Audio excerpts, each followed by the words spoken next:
So this is the forearm that we're going to use for the first set of barrels. We're going to do the forearm for the second set of barrels right here.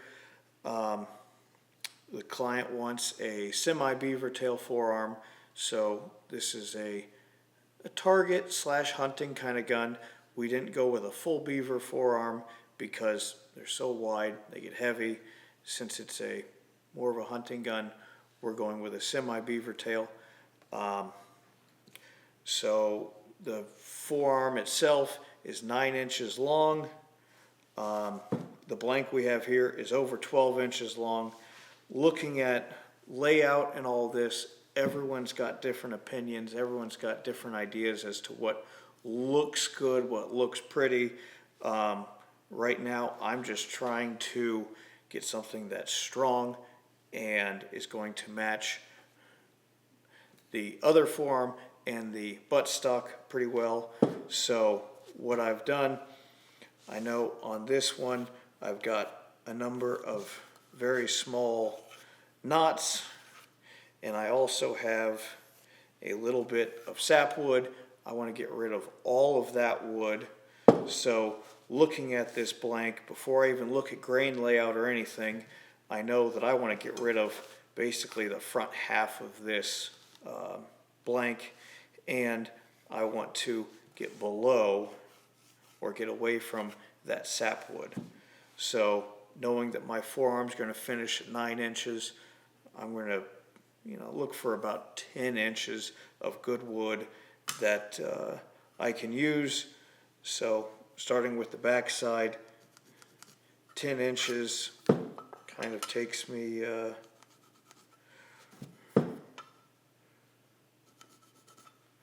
right up to here, which unfortunately is in all of these knots, but if I have to keep a few of those knots in there, then that's fine. But they're not big and open. They don't look like they're going to turn into be bark pockets on the inside. So I'm going to get rid of all of that of the forearm, and now I'm looking at the grain flow. So the way the grain flows through the forearm, what I want is for it to go either just straight through or for it to be curving upwards as it goes through the forearm. I don't want something that curves down because, well, as your forearm takes in moisture and sometimes they continue to shift and move as time goes on, I don't want it to move away from the barrels. I'd rather it move up to the barrels. That way we can remove a little material and get it to be a proper fit again. So looking at this one, my grain flows kind of in a swoop like this, which I like. Here we've got a little curvy, somewhat straight. We've got something that curves this way, and we've got really curvy. So my sides are going to be here and here. Since I've got sapwood right here, I'm going to basically start the whole forearm, and I'm just going to mill off that sapwood till I get to good solid wood on top. So yeah, I'm going to take bandsaw, cut it off at 10 inches. I'm going to set it up in the middle, square off this end, and then I'm going to cut through, get rid of all that sapwood, and then I'll start machining out for our 4-end iron.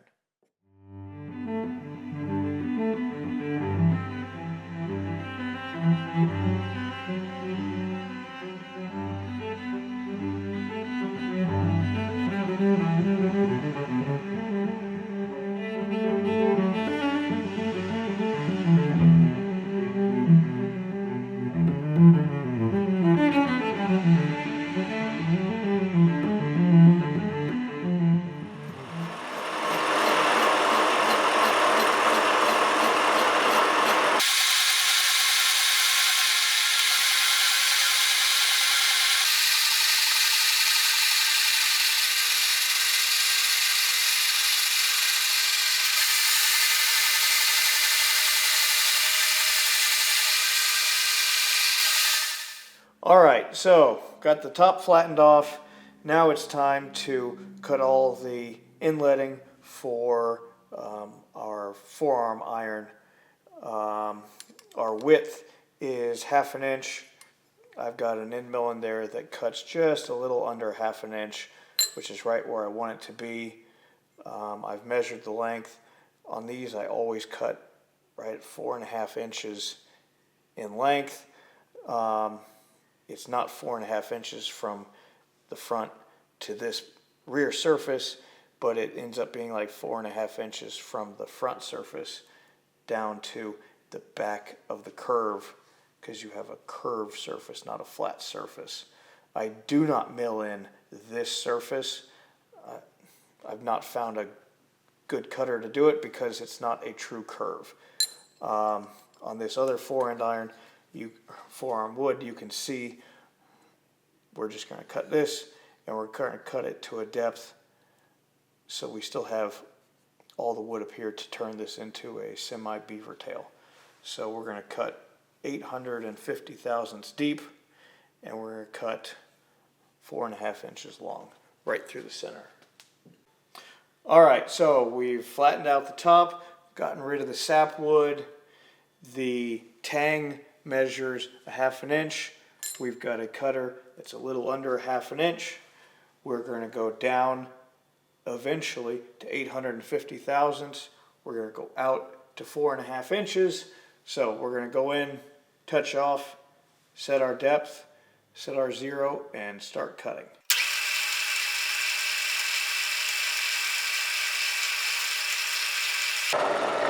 I take off 200 thousandths at a time. We're going to go till we touch off on the edge. Zero the machine. And now 4.5 inches in.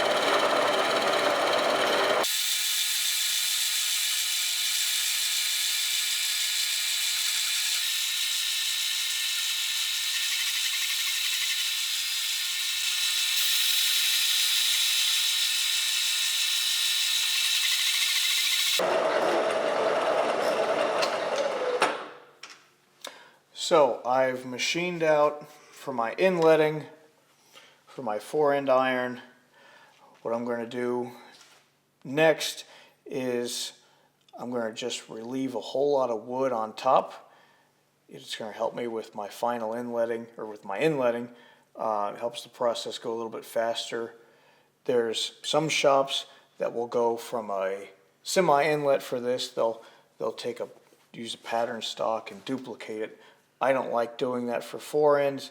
I think extractor 4-ends are easy enough to make. There's very little inletting. For me, it's always just been faster to do some of the inletting on the mill, do the rest of it by hand. That's just how I operate. I do still use a pattern for buttstocks, but that's a different subject. But for right now, I'm going to take a little more material off just to help with inletting, get our barrel channels started, and then everything else is inlet by hand. So now what I'm going to do is mill out for part of these barrel channels. I'm just roughing it in. It's to make inletting a little easier.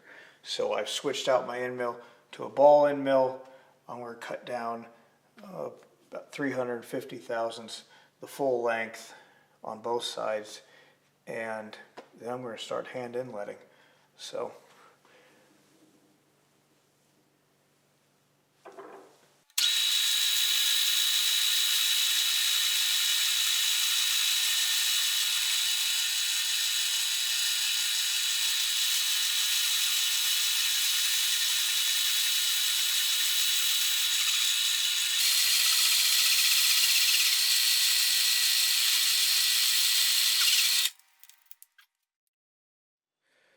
So I've got it off the mill.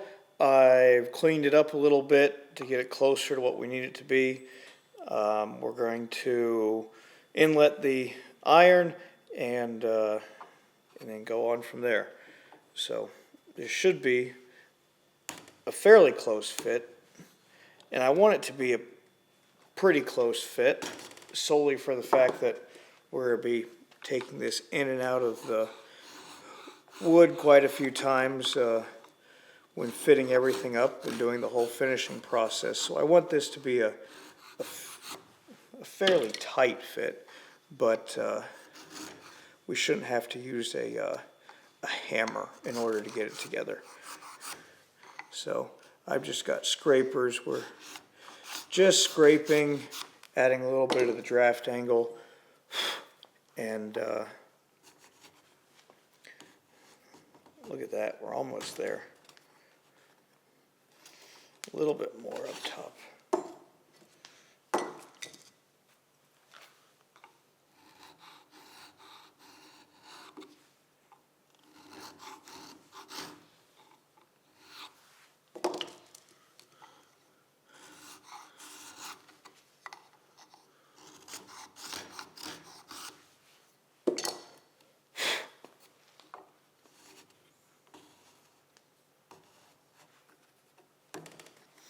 All right, so that was a good fit. I like that. Now, what we have to do is inlet for this curve. So now we have to use inletting black and actually start doing some inletting work. That scraping was just cheating. All right, so we're gonna inlet the curve. I use Prussian blue. You can use inletting black. You can use soot. It's whatever you want to use. All I have to do is color the curve. I don't bother putting anything up here because I know I'm nowhere near touching. So we'll just start. I always make sure, since we're inletting something that's curved, I want to make sure that that fore-end iron is all the way down against the bottom of the channel. So whenever I tap it with my mallet, I always make sure I got my hands on top of that fore-end iron to keep it held down. We've done that.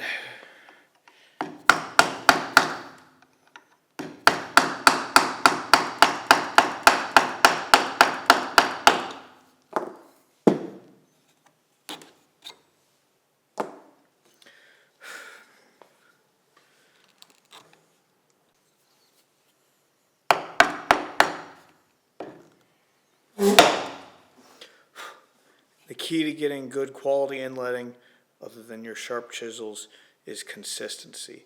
How you put the metal in, how you pull the metal back out each time, you keep it consistent. That way you know everything's sitting in there the same way each time. If you're getting bad marks, you've done something wrong. You've angled something when you're putting it together. Something shifted when you hit it. It's the key to getting good at inletting, to me, consistency when you take the metal in and out.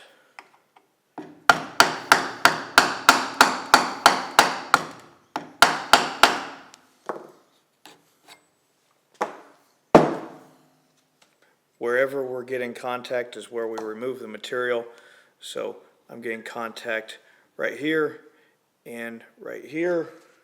And if you look on the piece of metal I'm looking for something to point with, I'm getting contact right here where the tang meets the large flat of the fore-end iron. I'm getting contact here, and I'm getting contact here. So we're just going to remove material until everything follows all the curves, and this front lines up with the front cut out in the wood.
I've got the forearm iron completely inlet.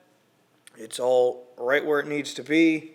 The next step is to drill the holes and fit the screws. So the first one I drill is this one, and it goes at a little bit of an angle. We don't want it running parallel to the forearm iron because it's very thin up top. So we put it at a little bit of an angle, but not so much of an angle that it goes through the bottom of your forearm. So yeah, a little bit of an angle, and we're going to fit the screw, and then on the mill I will do this one straight through because I'm going to have an escutcheon on it just like I do on this forearm. So I've taped off the depth of the drill bit, and I'm going to angle it a little bit, but I'm going to go in straight this way, but at an angle this way.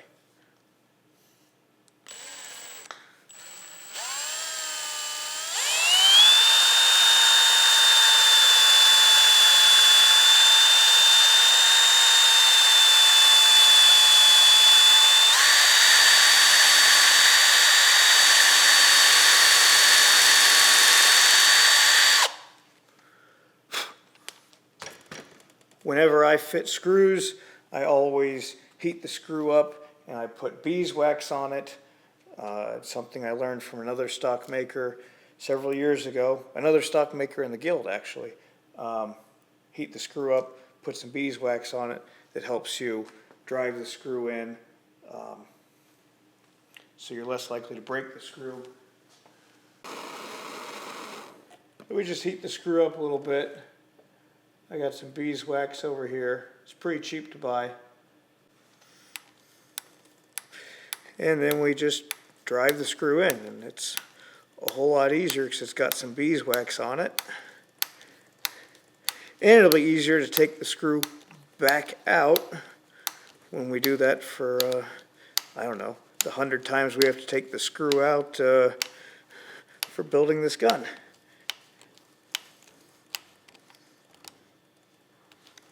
All right,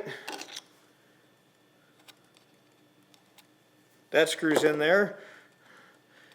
We always want to make sure when we put that screw in that it's at least flush with the rest of the metal work around it. That way that screw is not bearing on the face, not the face of the receiver, but on the sliding face of the receiver, which would scratch up your receiver and also make the gun difficult to open and close.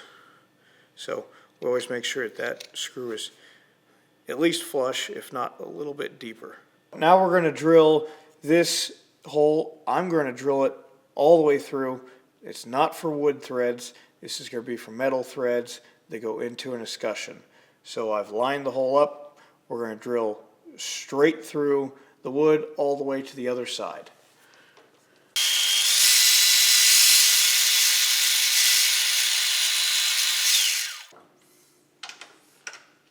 All right, we've got the hole all the way through. Now all we need to do is finish shaping our escutcheon, and we'll put a long bolt through just to hold everything together while we're inletting the barrel channel and getting the forearm iron to, or the forearm to fit onto the barrels, and then we'll shape the underside of the wood in order to fit the escutcheon.